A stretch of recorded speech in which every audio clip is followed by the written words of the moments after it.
Hi guys, आप सभी का स्वागत है विकास मैथ्स में। देखिए दोस्त, आज लाए हैं कुछ चुनिंदा प्रश्न। ऐसा क्वेश्चन हम लाते हैं जहां लगता है कि मुझे दिक्कत हो सकता है या एग्ज़ाम में गलतियां हो सकता है, ऐसे सवालों को हम चुन के लाते हैं। और इस सवाल को तब पता चलेगा कि क्या गलती हो सकता है जब आप पहले पॉज करके सवाल को पढ़ लीजिए और बनाने की कोशिश कीजिए। वैसे सॉल्यूशन सिर्फ देखने में सवाल का वेटेज का पता नहीं चल पाएगा दोस्तों। बस सवाल को बनाने की कोशिश की तब लगा कहाँ कहाँ गलती हो सकता है, फिर सॉल्यूशन देख लीजिए। और से अच्छा लगे सेशन को तो लाइक कीजिए दोस्तों, शेयर कीजिए अपने में, और थोड़ा सपोर्ट करने की कोशिश कीजिए मुझे भी। देखिए दोस्तों, अब बनाने की कोशिश करते हैं सॉल्यूशन। अगर ए एक कार्य को 24 दिनों में पूरा कर सकता है, उसने 21 दिनों तक कार्य किया और फिर बी ने शेष कार्य को 5 दिनों में समाप्त कर दिया। ए और बी मिलकर उस काम को कितने दिनों में पूरा कर सकते हैं? तो देखिए दोस्तों, सॉल्यूशन इसका क्या हो सकता है। अगर ए कर 24 दिनों में पूरा कर सकता है, ए जो है टोटल काम कितना 24 दिनों में पूरा कर सकता है। देखना चाहिए उसने 21 दिनों तक काम किया। उसने क्या किया, 21 दिनों तक काम किया और शेष काम जो भी बच गया तो शेष काम क्या किया, बी ने 5 दिनों में किया। तो ये समीकरण इसका बन सकता है ऐसे।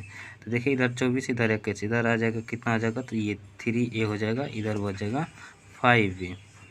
तो आप यहाँ से ए बट बी का रेशियो निकाल सकते हैं। ए बी का रेशियो क्या हो जाएगा, 5/3। और यही रेशियो क्या हुआ ना कि ए और बी का क्या हुआ, ये क्षमता हो गया। क्षमता हो गया क्या, 5 और 3, ये क्षमता हो गया दोस्तों। आप देख कर रखें, ए और बी मिलकर उस काम को कितने दिनों में पूछ सकता है, ये पूछा रहता। क्षमता निकल गया लेकिन काम का तो पता नहीं था। टोटल काम निकालने के लिए दोस्तों क्या ए का हमको समय पता है और ए की क्षमता पता है, तो ए का यहाँ काम निकल जाएगा दोस्तों। टोटल वर्क ऑफ ए यहाँ से हम निकाल सकते हैं। ए की क्षमता 5 है, क्षमता 5 और 24 दिनों एक काम किया है, तो ये टोटल वर्क कितना हो जाएगा, 120। अब करें ए और बी मिलकर कितना है उसका होता है। टोटल काम हो गया ये 120 और बी की क्षमता है 5 3, तो दोनों मिलाकर 8 काम। तो ए और बी का समय हो जाएगा दोस्तों, ए और बी का टाइम हो जाएगा कितना, 120/8, तो कितना टाइम है, 15 दिन। तो ये 15 दिन उसको अंत तक टोटल काम करने टोटल काम करने में समय लगेगा 15 दिन दोस्तों। तो ए और बी की ऑप्शन नंबर सी आंसर हो जाएगा। देखते हैं दोस्तों, सभी वीडियो जाता है लेकिन लाइक नहीं करते हैं। कोई लाइक कर देने की कोशिश कीजिए दोस्तों, कुछ नहीं जाता उसमें। अब दूसरा क्वेश्चन देखिए, एक मशीन गन 700 मीटर पर सेकंड के वेग के साथ प्रति मिनट 60 गोलियां दागती है। यदि प्रत्येक गोली का द्रव्यमान 50 ग्राम है तो बंदूक द्वारा विकसित शक्ति क्या है। यानी कुल मिलाकर हमको पावर पूछ रहा है, शक्ति का मान। देखिए दोस्तों, एम हो गया 50 ग्राम, 50 और क्या दिया हुआ है, तो टाइम दिया 60 पर गोली प्रति मिनट। तो यहाँ देखिए दोस्तों, टाइम दिया हुआ कितना, प्रति मिनट, प्रति मिनट यानी 1 मिनट, 1 मिनट। और एन मतलब नंबर ऑफ गोली, मतलब बंदूक की गोली जो है 60 दिया है। तो इसको हम कुल मिला के इसको हम क्या लिख सकते हैं, n/t, एन पर टी लिखते का है, तो मतलब 60 गोली प्रति मिनट। तो हम इसको कह सकते हैं प्रति मिनट यानी 60 गोली है, 1 मिनट में 60 सेकेंड होता है, 60 सेकेंड होता है, तो 1 सेकेंड पर 1 गोली, यानी हम कह सकते हैं कि 1 गोली पर 1 सेकेंड। ठीक ना। अब सेकेंड का है तो हम बताते हैं, और इसको भी हम क्या करेंगे, ग्राम को केजी में बदलेंगे। आगे बताते हैं केजी में हम क्यों बदलें। 50 ग्राम को अगर 50/1000 से भाग देंगे तो क्या हो जाएगा, 0.0 इतना हो जाएगा क्या, केजी। अब हम बताते हैं कि केजी में क्यों किए, यहाँ सेकेंड में क्यों किए। तो चूँकि यहाँ पूछ रहा है शक्ति, और शक्ति बराबर क्या होता है दोस्तों, शक्ति बराबर होता है P/W/T। ये लैंग्वेज में कहे तो शक्ति बराबर का कुल कार्य बटा कुल समय। अब देखिए वर्क होगा, यहाँ डाटा के अनुसार भी है, एम है, तो इसके अनुसार वर्क जो होगा, कार्य करने की क्षमता को ऊर्जा कहते हैं। तो उसके अनुसार क्या होता है, एक काइनेटिक एनर्जी में तो होता है, काइनेटिक एनर्जी हो रहा है 12 mv²। और अगर इसका यूनिट निकालेंगे तो केजी मीटर पर सेकेंड स्क्वायर होता है। तो उसी अनुसार इसलिए इसको केजी में किए, इसको सेकेंड में किए, ठीक ना। और ये क्यों लगाए, ये तो क्योंकि डाटा हमको ये उपलब्ध है, और कार्य करने की क्षमता को ऊर्जा कहते हैं, और ऊर्जा कहते हैं। और अगर क्या करना, शक्ति निकालना है तो कार्य करने की दर को शक्ति कहते हैं। तो दर के लिए हमको क्या निकालना, टाइम से भाग देना पड़ेगा दोस्तों, टाइम से भाग देना पड़ेगा। और ये कितना गोली जाना पर उसके लिए एन से यहाँ गुना करना पड़ेगा। तो ये हमारा कुल मिला क्या निकलेगा, पावर निकलेगा दोस्तों कुल। तो पावर एन गुना हाफ एम वी स्क्वायर बटा टी। अगर इसको क्या यहाँ सीधा कर सकते हैं, एन बटा टी गुना हाफ एम वी स्क्वायर, ऐसा लिख सकते हैं आप सीधा करके। अब यहाँ देखें दोस्तों, एन का मान कितना हो जाएगा, 1/1 गुना हाफ एम का मान 0.05 गुना कितना 700 बी स्क्वायर, 700 गुना 700 स्क्वायर को हम 2 बार लिख लेते हैं, 700 गुना 700। और देखिए दोस्तों इससे काटेंगे तो 100 नीचे आएगा, यहाँ 100 से 200 कट गया। और देखिए 2 से काटेंगे यहाँ कितना 350 टाइम में कटेगा। और गुना कर ले कितना हो जाएगा दोस्तों, ये 7 5 35, 7 3 21, 3 24 24 और 1 0 और यहाँ एक 5 भी है, फिर 5 से गुना कर लेंगे तो कितना हो जाएगा 0 5 4 5 20, 4 5 चौका 20, 2 22, 5 दूनी 10, 2 12, यानी ये कितना आ जाएगा दोस्तों, क्या मिस्टेक हुआ है 0 5 25, यहाँ तो मिस्टेक है, 5 25 हो जाएगा दोस्तों, 5 चौका 20, 2 22, 15 10, तब 122 50, ये वाट हो जाएगा दोस्तों, ऑप्शन नंबर बी। दो री करके देख लीजिएगा, नहीं समझ में आए तो फिर से मैं समझाने की कोशिश करता हूँ।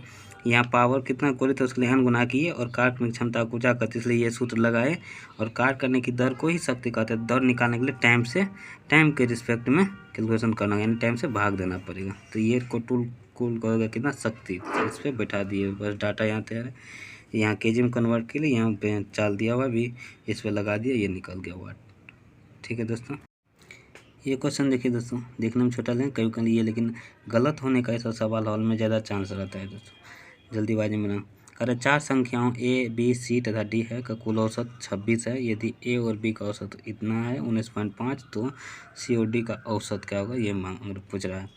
देखिए दोस्तों 4 संख्या ए बी और ए बी सी और डी औसत, तो 4 संख्या की संख्या लगाए तो इसका 4 संख्या का योग क्या हो जाएगा दोस्तों, औसत दिया है तो चाहे वहाँ से हम लोग योग निकाल सकते हैं। योग क्या आता है, औसत गुना संख्या।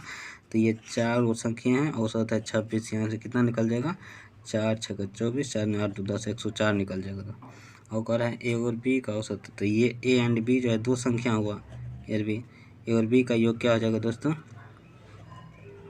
ए और बी का योग हो जाएगा 2 × 2 को संख्या जिससे 2 से गुना करें और औसत 19.5 और 19 गुना कितना हो जाएगा 39 हो जाएगा।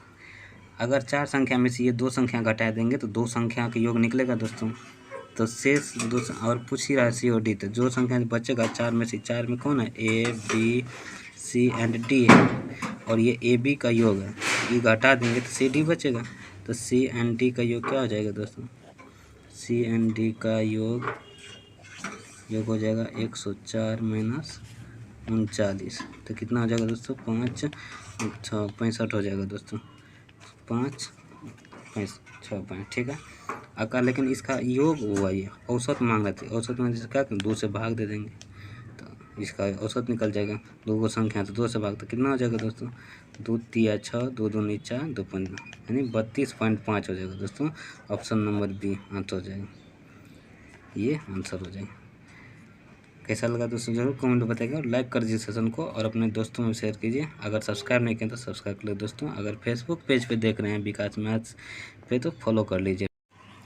ये सवाल देखिए दोस्तों, कह रहे एक नाविक धारा के विपरीत 75 किलोमीटर की दूरी तय करने में 12 घंटे लेता है, जबकि धारा की दिशा में समान दूरी को तय करने में उसे 7.5 घंटे लगते हैं। धारा की गति क्या है। तो दोस्तों पॉज करके पहले बनाने की कोशिश कीजिए, उसके बाद सोल्यूशन देखिएगा दोस्तों। देखिए मैं बनाने की कोशिश करता हूँ सॉल्यूशन। धारा के अनुकूल गति क्या करा है, गति निकालना है, और ये इसका क्या समय दिया है और दूरी दिया है। तो दूरी कितना कर, दोनों के लिए दूरी समान है दोस्तों।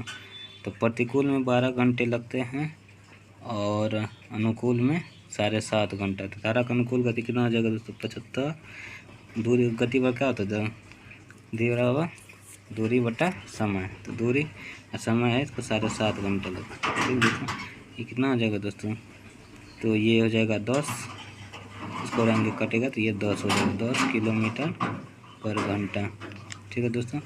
अगर प्रतिकूल गति यू से गति कितना हो जाएगा, 75 दूरी सेम है तो 75, इसके लिए 12 घंटा लगता है। इसको काटेंगे तो 25 दिया नहीं कटेगा तो ये 3 से कट जाएगा 25 और 3 चौके 12, 25 × 4 किलोमीटर पर घंटा इसका चाल। अब कह रहा धारा की चाल क्या करते, तो धारा की चाल होता है दोस्तों D-U/2 यानी अनुकूल गति माइनस प्रतिकूल बटा 2। तो ये कितना हो जाएगा 10 - 25/4 और बटे 2 ये कितना हो जाएगा दोस्तों, तो ये हो जाएगा 40 - 25, तो ये 15/4, 4 नीचे ये नीचे का 2 गुना हो जाएगा तो 15/8 हो जाएगा दोस्तों। इसको भाग दीजिएगा तो 1.875 कितना हो जाएगा, चाल है तो किलोमीटर पर घंटा हो जाएगा दोस्तों। 1.875 किलोमीटर पर घंटा, ऑप्शन नंबर बी हो जाएगा आंसर। ठीक है दोस्तों, लाइक कर दीजिए आप लोग। क्वेश्चन देखिए दोस्तों, कह रहा है एक न्यूनतम संख्या को 9, 14 और 16 से विभाजित किया जाता है तो शेषफल 10 रहता है। जब उसी संख्या को 11 से विभाजित किया जाए तो शेषफल क्या होगा। अच्छा क्वेश्चन है दोस्तों। देखिए क्या करेंगे, ऐसी संख्या में क्या करेंगे, जब ये न्यूनतम संख्या बताओ तो क्या करेंगे, एलसीएम ले लेंगे। एलसीएम 9, 14, 16 का तो 1008 होगा हमको एलसीएम दोस्तों। यही हमारा क्या होगा, मेन कुल संख्या होगा। लेकिन कह रहा है कि विभाजित किया तो शेषफल 10 रह जाता है। तो यहाँ कुल संख्या कितना हो जाएगा दोस्तों, या नया संख्या कह सकते हैं 1008 तो है और शेषफल 10 रहता है, तो इसको हम ऐड कर लेंगे तो ये क्या हो जाएगा दोस्तों 1018 हो जाएगा। ऐड क्यों किए, तो ये तो ऐसे संख्या है जितना से विभाजित किया जाता है तो ये एक्स्ट्रा रहेगा तब तो ये शेष बचेगा ना, इसीलिए हम इसको ऐड करते हैं। ये एक्स्ट्रा होने से ये शेष बचेगा, इतना तो कट जाता है इससे। तो अब कह रहा है इसी संख्या को अगर 11 से विभाजित करके क्या बचता तो ये संख्या हो गया कितनी, ये 1018, 11 से विभाजित करेंगे तो कितना शेष बचेगा, देख लीजिए शेष कितना, 11 नंबर 99, 2 बच जाएगा, 11 दूनी 22, 6 बच जाएगा। तो इसका कितना, तो 6 शेष बच जाएगा दोस्तों। 6 ऑप्शन नंबर बी आंसर हो जाएगा दोस्तों, ऑप्शन नंबर बी। एक क्वेश्चन और देखिए दोस्तों, सौरभ अपनी आय का 25% बचाता है। यदि उसकी आय में 40% की वृद्धि होती है और व्यय में 45% की वृद्धि होती है तो उसकी बचत में कितने % की वृद्धि होती है।